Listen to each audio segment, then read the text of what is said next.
Hi folks, welcome back. Timothy Brown here, your host of Profitable Practice TV. I want to talk briefly today about a concept called breakup value.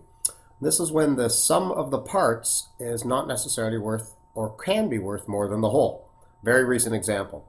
Very old traditional dental practice. Old equipment, old facility, old outdated location. There was no point in the buyer taking this practice over and leaving it where it was.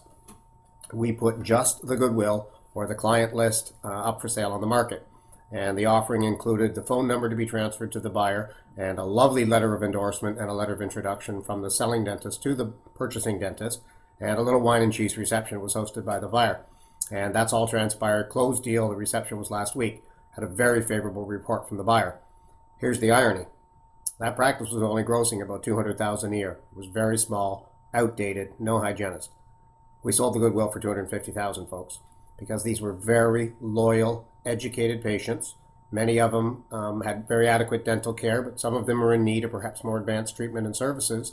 And the buyer knew that and saw that. And there were 6 offers on this practice from neighboring dentists looking to add patients to their practice.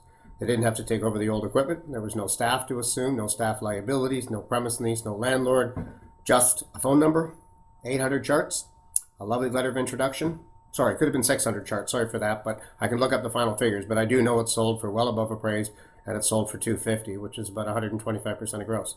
So this can happen. It's called breakup value, where one of the parts may be worth more than the sum of the whole. Had we appraised the entire practice as is, where is, and put it on the market, probably would have sold for less than $200,000. So breakup value, and that's for people looking to buy patients in the immediate area surrounding them. We know you need patient flow in some cases. That's one way to grow your practice. And for some of the elder dentists out there who don't think their practice is worth much, there might be some good news for you out there. I'm Timothy Brown, your host, Profitable Practice TV. Thanks for watching. Tune in again real soon.